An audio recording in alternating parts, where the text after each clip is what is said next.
Hello friends, இன்றைக்கி நம்ம என்ன பார்க்க போகிறோன்னா ஒரு சிம்பிளான அவல் ரெசிபி பார்க்க போகிறோம். இது பிரேக்ஃபாஸ்ட்டுக்கு டின்னருக்குலாம் சூப்பராக இருக்கும். வாங்க வீடியோக்குள்ளே போகலாம். அதுக்கு முன்னாடி நம்ம சேனலில் சப்ஸ்கிரைப் பண்ணாதவங்க சப்ஸ்கிரைப் பண்ணிடுங்க. இதுக்கு தேவையான பொருள் பீன்ஸு, கேரட்டு சாரசமாக எடுத்து வச்சுருக்கேன். அப்புறம் கொஞ்சமாக சின்ன வெங்காயம் நறுக்கி வச்சுருக்கேன். அதுக்கப்புறம் பச்சை மிளகா ஒரு 3 எடுத்திருக்கேன். இது காரத்துக்கு இந்த பச்சை மிளகா மட்டும்தான். அதனால் உங்கள் காரத்துக்கு தகுந்த அளவு நீங்கள் பச்சை மிளகா சேர்த்துக்காங்க. இப்போ ஆயில் ஹீட் ஆகிட்டுருக்கு. அதுக்கப்புறம் சின்ன வெங்காயம் சேர்க்குறேன். சின்ன வெங்காயம் எல்லா டிஷ்லேயும் சின்ன வெங்காயம் சேர்த்துக்கோங்க. அதுதான் உடம்புக்கு ரொம்ப ரொம்ப நல்லது. பச்சை மிளகா காரத்துக்கு தகுந்த மாதிரி சேர்த்துக்கோங்க. நான் 3 எடுத்திருக்கேன். 2 பேர் அளவுக்கு தான் நான் சமைக்கிறேன். அதனால் 3 பச்சை மிளகா போதும். போட்டு நல்லா வதக்குங்க. கொஞ்சம் லைட் ப்ரௌன் ஆனால் போதும். ரொம்ப ப்ரௌன் ஆகணும்னு அவசியம் இல்லை. க்ரன்ச்சியாக இருந்தால் ரொம்ப நல்லாயிருக்கும் சாப்பிட. அதுக்கப்புறம் கேரட் பீன்ஸு சேர்க்குறேன். இதுவும் ஓரளவுக்கு வதங்கினா போதும். ரொம்ப வேகணும்னு அவசியம் இல்லை. அப்போ தான் அவல் கூட சாப்பிடும்போது நல்லா டேஸ்ட்டாக இருக்கும்.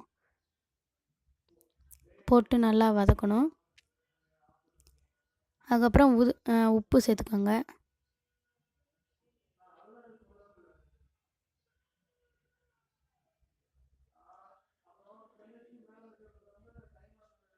நல்லா வதக்குங்க.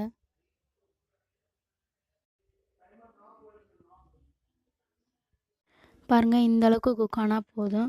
அதுக்கப்புறம் நான் மஞ்சத்தூள் சேர்க்குறேன். மஞ்சத்தூள் 1/4 டீஸ்பூன் அளவுக்கு நான் சேர்க்குறேன். சேர்த்து நல்லா பரட்டி விடுங்க. அவல் பாருங்கள், நான் முதலே ஊற வைக்கலை. முதலே ஊற வச்சேன்னா இதை போட்டு செய்யும்போது கொசன்னு ஆயிரும். அப்புறம் உதிரி உதிரியாக வராது. அதனால் அப்படியே எடுத்து நான் போட்டு செய்கிறேன். இதுவே நல்லாயிருக்கும். நல்லா வெந்துடும். போட்டுட்டு நல்லா ஒரு பெரட்டிட்டு கொஞ்சமாக தண்ணி தெளித்து 2-3 டைம் தண்ணி தெளித்து மூடி வச்சு குக் பண்ணுங்கள். அடுப்பு சிம்லேயே வச்சு குக் பண்ணணும். நல்லா வெந்துடும். உங்களுக்கே தெரியும் அதை பார்த்தா.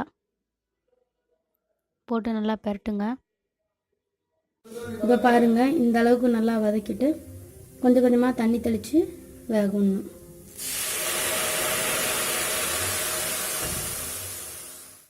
இதுக்கு பாருங்கள், பருப்பு சேர்த்தா ரொம்ப நல்லாயிருக்கும். சாப்பிடும்போது நல்லா வாயில் கிடைக்கும். நல்லாயிருக்கும்.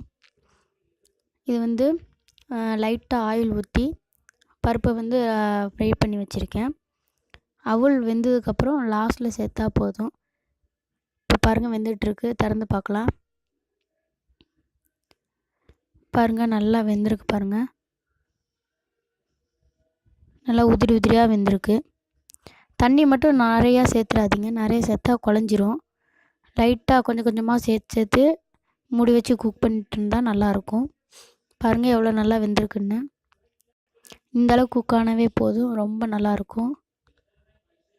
சாஃப்டாக இருக்கும். இப்போ பாருங்கள், நல்லா வெந்துருச்சு. அடுப்பை ஆஃப் பண்ணிவிட்டு அந்த பருப்பை சேர்த்துடலாம். அதுக்கப்புறம் கிசுமிசு சேர்க்குறேன். கொஞ்சமாக சேர்க்குறேன். முந்திரி பருப்பு இருந்தால் கூட முந்திரி பருப்பு சேர்க்கலாம். நல்லாயிருக்கும் டேஸ்ட்டாக. லைட்டாக ஆயிலில் ஃப்ரை பண்ணி முந்திரி பருப்பு சேர்த்துக்கோங்க. கிசுமிசு ஃப்ரை பண்ண வேணும்னு அவசியம் இல்லை. இந்த ரெசிபி உங்களுக்கு பிடிச்சிருக்குன்னு நினைக்கிறேன். பிடிச்சிருந்தா லைக் பண்ணுங்கள், ஷேர் பண்ணுங்கள், கமெண்ட் பண்ணுங்கள். இந்த ரெசிபியை செஞ்சு பார்த்துட்டு கமெண்ட் பாக்ஸில் கமெண்ட் கொடுங்க. ஓகே ஃப்ரெண்ட்ஸ், பாய்.